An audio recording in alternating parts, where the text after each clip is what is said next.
You're back again with Nitin Sharma from Rec Talk, live from the Recruitment Agency Expo. There's Jordan. Oh, hey! We're live, but you can come on and sit down if you want. Come and have a chat. How things come full circle. So Jordan is a former podcast guest from Atlas. You'll recognise him from Atlas. And he actually provides the CRM for Kerry, my guest. Well, it was funny because on one of our earlier catch-ups when we were talking about, yes, this is going to be the way that we go, I said, oh, have you spoken to Nitin at Rec Tours? He was like, hey, I'm on with Nitin this afternoon. I was already on the way out to Coventry at the time. Yeah. What is it? Is this like the podcast location? Basically, yeah, this is the podcast zone. Nitin's big in the game these days. I'm big in the game, apparently. What, you're talking to that bit there, so hold it. Think old sports broadcaster. You can lean into it if you'd like to. Yeah. You have to lean right over. So I'm just making sure you're in shot. Oh, right, of course. That's it. Of course. Hello. There we go. Is this a recorded one or a live one? It's a recorded one, but yeah, it'll go out on YouTube and all the rest of them. I'll see what I'll do with it. I'll make some content with it. And as little editing as he can do with it is possible, right? You've noticed. Yeah. I don't like to do that. But so Kerry is a very, very, very old friend of mine. Old? Kerry's very, very old. It depends on how you put old in the sentence there. Kerry's very, very old, and we've been friends a while. Yes. We worked together back at Michael Page, or were we allowed to call it Michael Page? Is it Page Personnel? Oh, well, now they're all Michael Page now. There's no Page Personnel anymore. Which they should have been from day one, which is what we all used to do, right? Well, it was called Michael Page Secretarial to start with, but they had them in offices like the Coventry office instead of offices like the Brindley Place one. Yeah. Oh, mate, there you go. So we've known each other since... So how long have you run your business now? Ooh, 3 years. Well, first of all, congratulations on getting to 3 you. years. And how long have you been a customer of Atlas? Ooh, 12 months, right?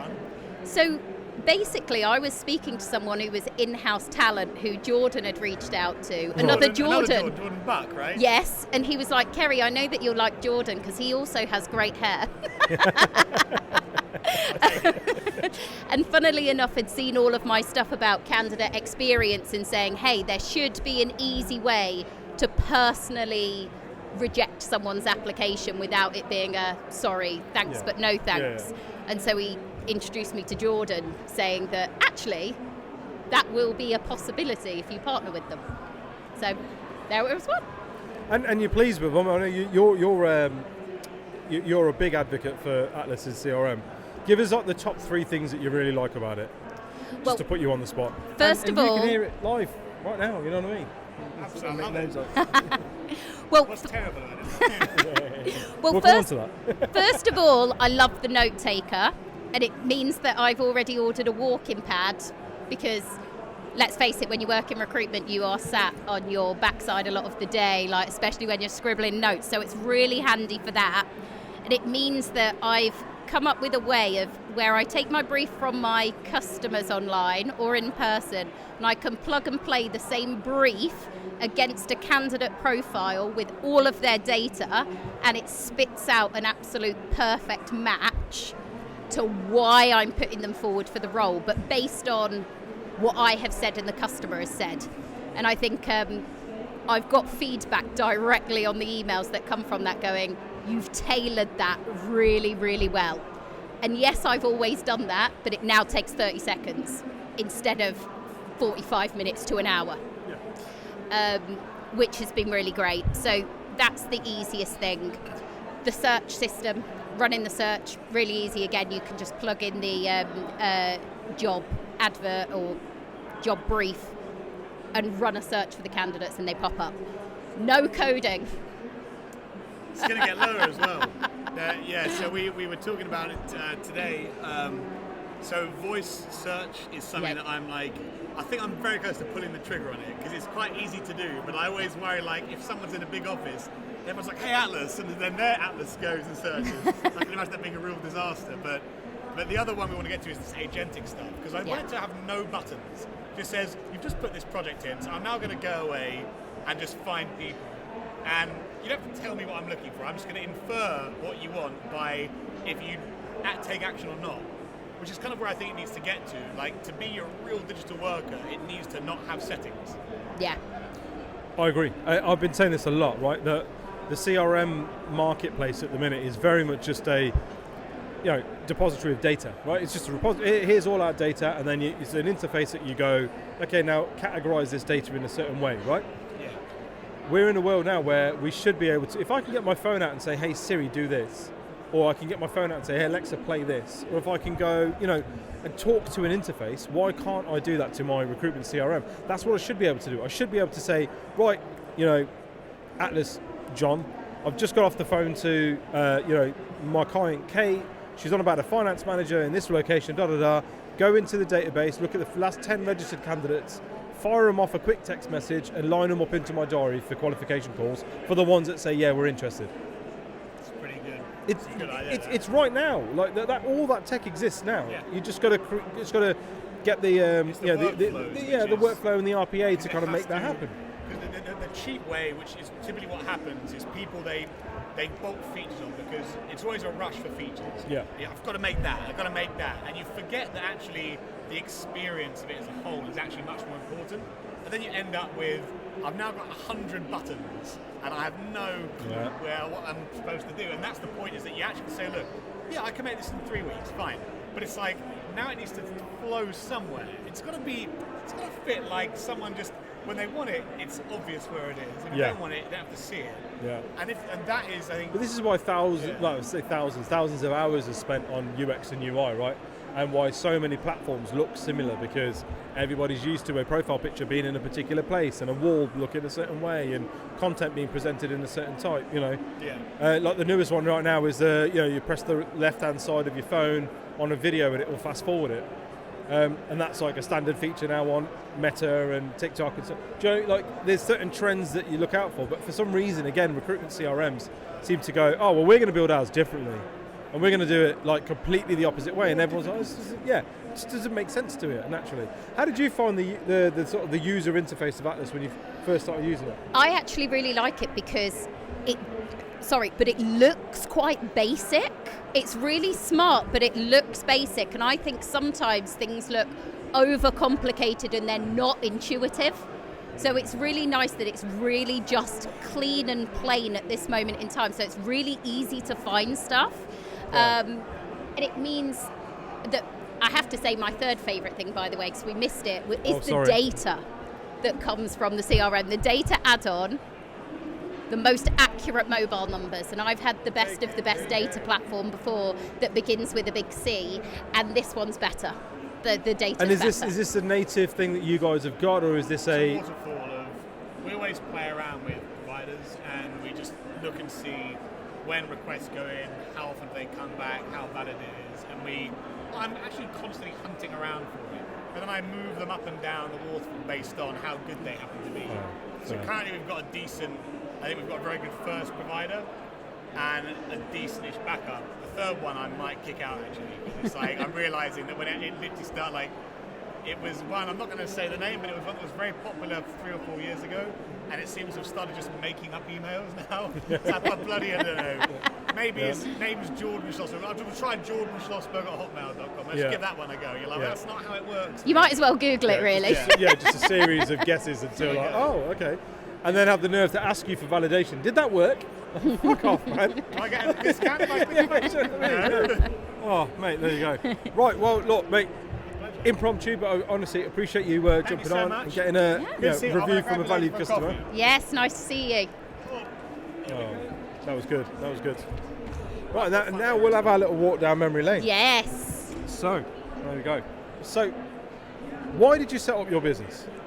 So, and why did you do it? Did you not see everyone else struggling and think, fuck that? Yeah. Well, because I was mad and I didn't have enough grey hair or wrinkles, so I thought let's add to those. No, actually, funnily enough, it was a particular director who you and I both know well, and I love him, one of the nicest guys ever, but as a leader, he didn't give me what I needed when he took me on, and I think it was About the 10th conversation about why I was managing a team with a young family at home, as opposed to and mentioning, reeling off, you'll know the names from like finance and stuff, that the women came back and they changed to business managers. They weren't managers anymore, and senior business directors or whatever.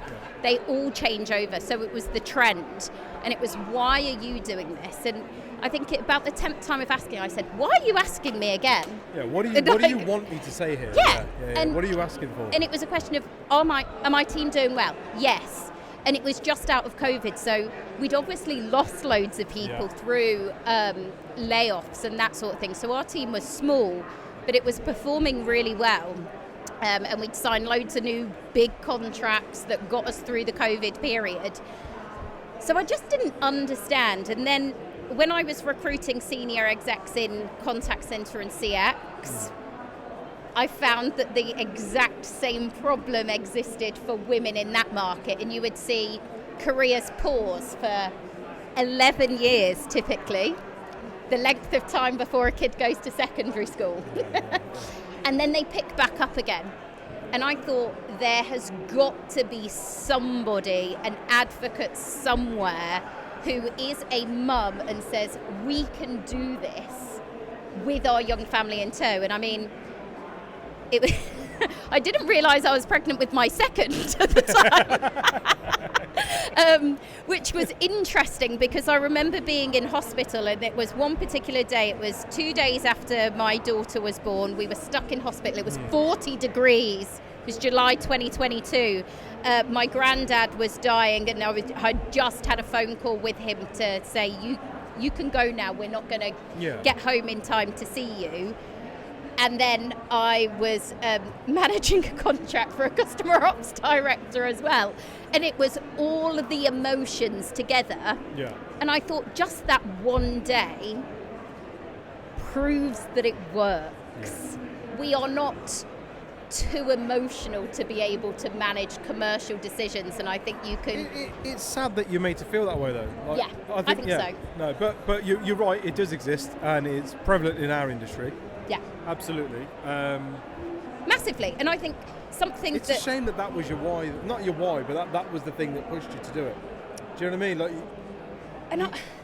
It was always really difficult because there were lots of women that you could look up to in that business, but at the same time, they were the most slated in that business of everybody, to this, to that, to the other. Like one MD that we know particularly well, I loved her, had a lot of time for her. She was very direct, but she allowed everyone to be very direct with her as well.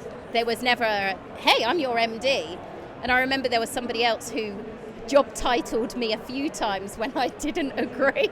And I'm like, hey, if you have to job title somebody, you've not got a leg to stand on. You're losing this battle. Yeah. Too right.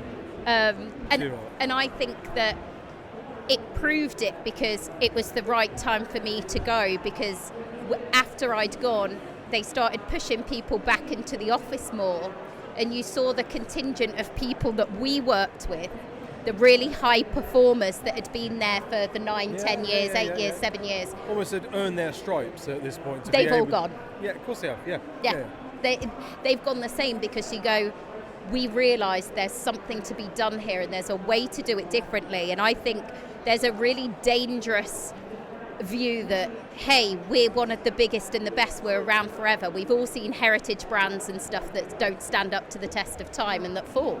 Yeah, listen, we live in a day and age where more big legacy brands are disappearing by the year, right? Year on year. And ones you wouldn't even expect. Nope. And you can't just keep blaming it on things like, the death of the high street and that kind of thing. It's malpractice, it's not changing with the times and that kind of thing. Yeah. No, it is. But again, if you look at the REC figures and the reports, all the big boys, the big PLCs, they're all down on earnings. Yep. And their average fees are down, and their average kind of like profit level, I mean, a lot of them that are PLCs missed their last call earnings, right? Yeah. So it's very obvious that there's something going on, whilst at the same time, the number of recruitment businesses opening up year on year is increasing. Definitely. And you will find that a lot of them are by diverse founders as well.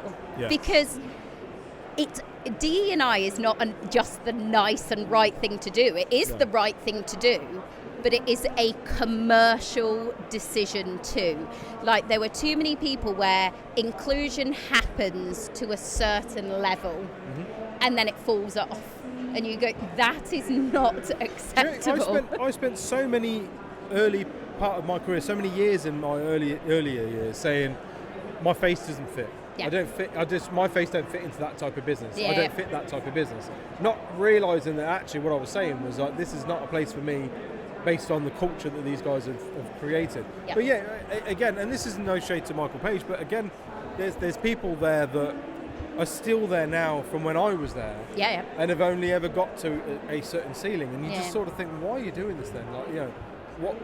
Like, surely at that point and with this amount of experience, there's something else more important in your life, right? Yeah. You know, we all did climb the career ladder. We all did the, you know, on that productivity cycle, and then all of a sudden we went home and sort of were locked away with our families, and we're like, no, this is more important to me. I don't particularly care about this like corporate ladder anymore.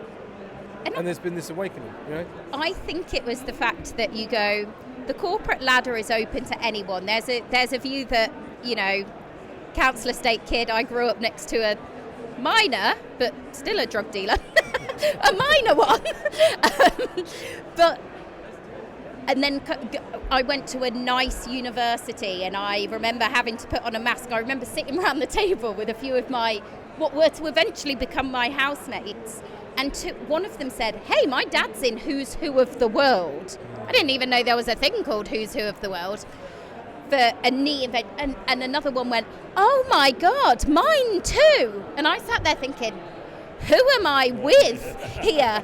And they went, Kerry, what does your dad do? And I thought, well, my stepdad works in a factory, my mum's a teaching assistant, and my dad is a disgraced taxi driver because he was caught drunk on the job. Wow. And you go, at 18 years old, it's really difficult to go, well, this is my story. So I fumbled over it. And I think you do the same when you go into corporate. Yeah. You fumble over certain things. You, for us, when we first started as women, we had to wear heels to every client meeting. So you put on the heels, you buy a suit. Nobody tells you, hey, you've got to do this. But then people realise, hey, that's not a good brand. And you're like, I can't afford it. I'm 22. Just moved to London. Stop making me buy white shirts from that place that charges £100 for them. I don't want to wear their shirts. Yeah. I'll get one from Tesco. Yeah. And I think the more that I think the thing that becoming a mum did for me more than anything was be able to go, for years I have done things my own way when I worked from home. And you know, when we used to sit in there, people always used to go, I can't believe you work for Michael Page, when we went for customer meetings, and people used to go, hey, you never work on many jobs, but you generate loads of revenue, because it was about quality. And when you then said, hey, this works here, no, we've always done it this way, and then you realise the more you go to places and they go, you have to be softer when you do this, or you have to be this. And I never thought that I was aggressive. I've never thought that I've been an aggressive person. I've always thought that I'm firm but fair, and I always thought that I liked a boss who could tell me I was taking a piss and then go, you're taking the piss here. And so I've always done the same.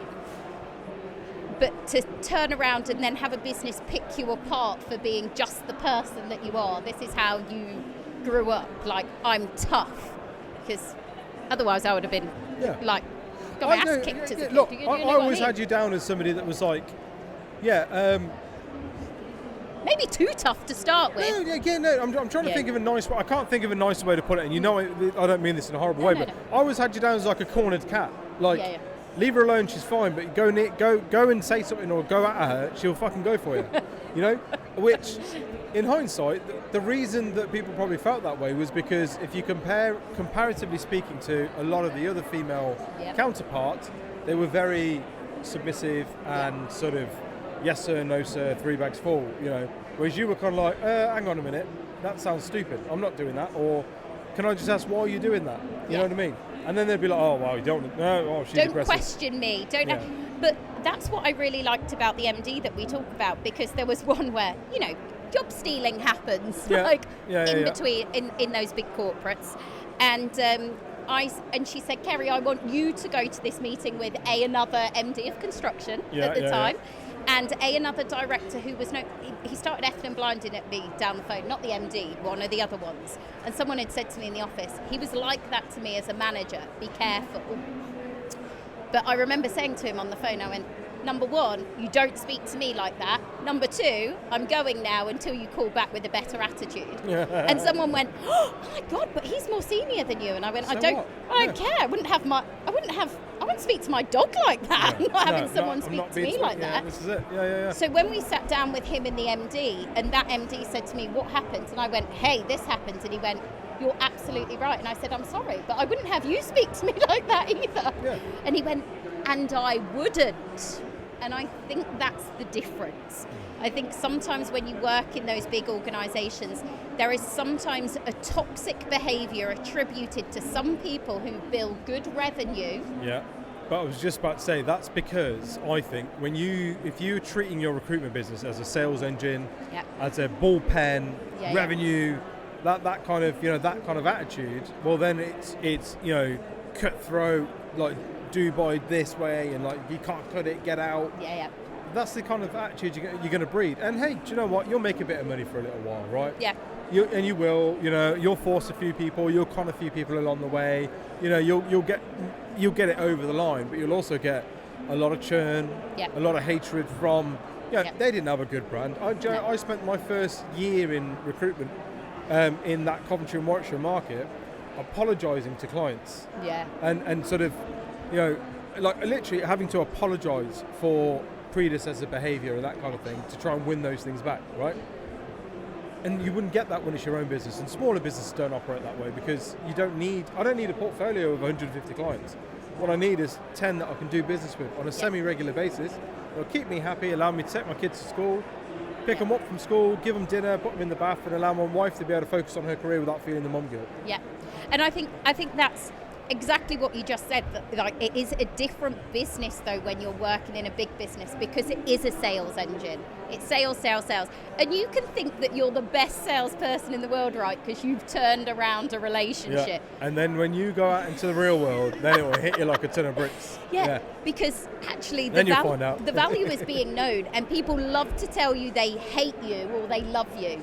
What people don't like to tell you is, we don't know you, because they don't care enough. No, exactly. No, that's right. Right, so let's close off with something you've learned along the way over the last 3 years that you wish you could go back and tell yourself 3 years ago. Not necessarily a mistake, maybe something that do you know what I mean? Just something you could go, hey. I think don't go out there so almost like whitewashing your brand to make it appeal to more people. I wish I'd have gone out there straight away with this is why I started the business. It's all about women in leadership and promoting people in those positions and saying you can do this as a mum. And going out and saying this is what it's about. It's about inclusion, and that's the it's a commercial thing as well as the right thing to do, instead of just going, hey, I'm a leadership recruiter who really knows the CX and contact centre world well. Please believe me. I found over heading into this year with some of the big projects that we've got on the way, really big high value projects with some businesses who I'd have gone, I can't believe I'm working with these guys type of vibe. And it's not because they're a big, awesome, well-known brand. It's because they are doing something great. And they care about their people. And I think it matters to them when I go out there and say, this is what my brand's all about. And they go, that's why we'll work with you. That's it. I call it stand on business. Yeah. And then you can sell all the things you know about contact centre and CX. But they expect you to. Yeah. This is the thing that irritates me like mad with recruiters. You spend 90% of your time on client calls and stuff selling your recruitment service. Yep. Bitch, they know you're a recruiter. They Yep. know that's what you do. They need to know about all the other shit. They need to. I was just going to say to our guys, 90% of your conversation with a client should be shit chat. Yep. Should be. The 10% at the end is, oh yeah, I'll get those CVs across, we'll do this, we'll do that, and then, we need to take a proper brief, blah, blah, blah. But you should be getting to know these people, and they should be getting to know you. There are senior people who have always said to me, it doesn't matter about your values, or more to the point, it doesn't matter about your values on your website. Yeah. Like, you don't need to shape all of that, but you have inherent values, and I think those are really important. Yeah. You align with those, you get the referrals from people that align with them, deviate away, and rubbish begets rubbish. Yeah. And if you move away from your inherent values, you will get businesses and customers always that don't share your values. No, totally agree. Mate, I love that, and I've loved doing this. We should do this more often. Yes. But yeah, thank you so much. Enjoy your expo and everything else, and we'll catch up again. That's all from us, guys. That was good. That was very good.